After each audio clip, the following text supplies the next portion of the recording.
Hello and welcome to Hannah Made.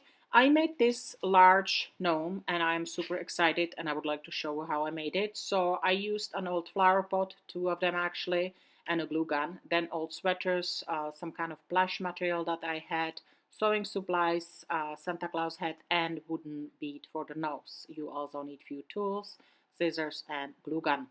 So I was so excited about this. I quickly wanted to do it. Unfortunately, the light is not the best, but I do think many of you are somewhat creative and don't have to follow instructions exactly.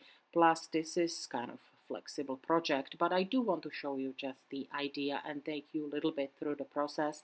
So as I mentioned, everything I used was already pre-used. So even the flower pot was basically cracked, so I was cleaning up garage and I realized I'm never going to use it for flowers. So this actually initiated the idea of making the fat chubby, gnome.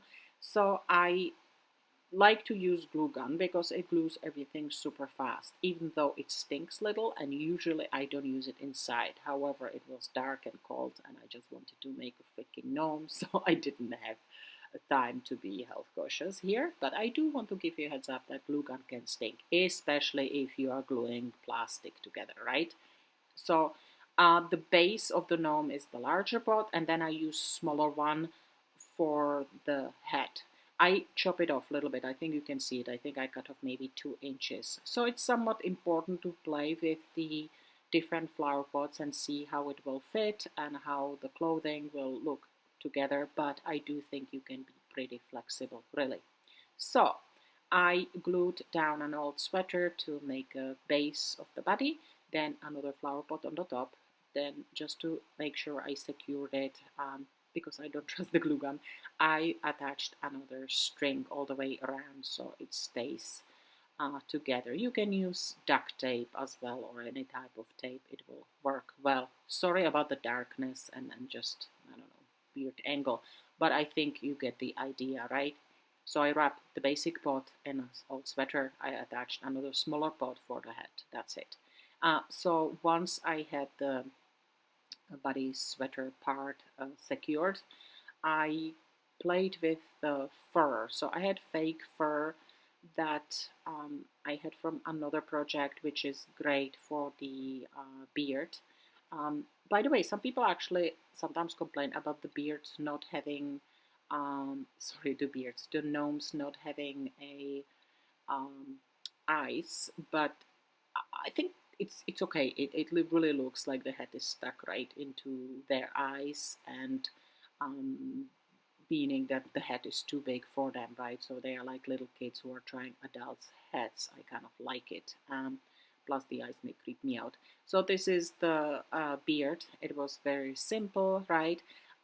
One mistake I did make is that I was doing it fast and I didn't really trim the bottom part of the hair. So I think on the picture you may see that it's not, it's little kind of like when kids cut their bangs.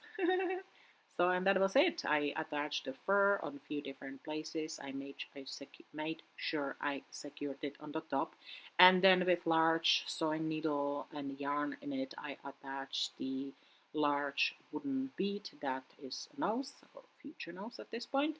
And I put it in just a few times to make sure it's secure. I just didn't trust gluing the nose, right? I didn't trust that it will last. And it would be very, very sad if a gnome loses its nose, right? And this was the easy part. So I had a few Santa Claus hats. They were falling apart a little bit, honestly. Usually in my old-fashioned days, I would do a great job and I would pull out my sewing machine and I would stitch it. But I had the glue gun in my hand, so it was much easier to glue it down, right? So it's that little overlap that's supposed to be white fern.